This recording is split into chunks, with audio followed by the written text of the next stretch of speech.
ఒకసారి 2వ అధ్యాయంలో కొన్ని మాటలు మనం ధ్యానించబోతూ ఉన్నాం. చాలా ఇంపార్టెంట్ అయినటువంటి మాటలు ఇవి. ఏమని? దేవుని ప్రియమైన పిల్లలారా, దేవుడు చెప్తూ ఉన్నాడు, నరుడు ఒంటరిగా ఉండటం మంచిది కాదు. గ్రామంలో కూడా ఒక సామెత ఉంటది, ఒకటే తింటే పప్పు కూడా చప్పగా ఉంటదంట. ఒకటే తింటే ఎలా ఉంటది? పప్పు చప్పగా ఉంటదంట. అదే ఇద్దరు తింటే చింతకాయ పచ్చడి కూడా పండగ చేసినట్టు ఉంటదంట. ఎందుకని?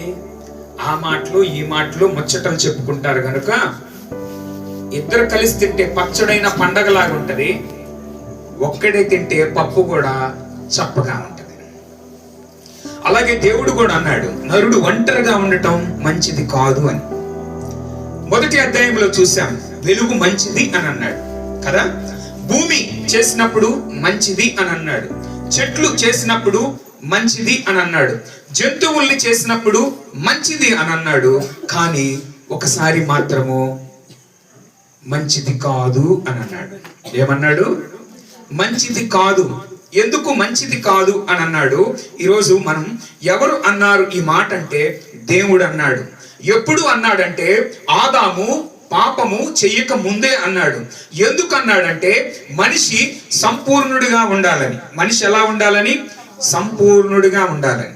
ఇక్కడ ఆదాము పరిస్థితి చూస్తే ఆదాముకి తోట ఉంది. ఏముంది? తోట ఉంది, పని ఉంది, సేద్యం చేయమని చెప్పాడు. 2వ అధ్యాయంలో మొదట్లో మనం అదే చూసాం కదా. సేద్యపరచటానికి ఏ నరుడు లేడు అనే మాటను మనం చూస్తూ ఉన్నాం. ఆదాము పరిస్థితి చూస్తే పని ఉంది, అక్కడ తోట ఉంది, అధికారం కూడా ఉంది. ఎలా? దేని గురించి అధికారం ఉందంటే ప్రతి భూజంతువుకి ఏ ఏ పేర్లు పెట్టినో ఆదాము అవే పేర్లు నేటికి ఉన్నాయి అనే మాటను మనం చూస్తున్నాం. అంటే దేవుడు ఇంత చేసినటువంటి దేవుడు పేర్లు పెట్టలేదు, తను పెట్టడమే కాదు ఆదాముకి పెట్టేటువంటి అధికారం ఇచ్చాడు. ఇది ఏనుగు, ఇది జింక, ఇది సింహం, ఇది పులి అనే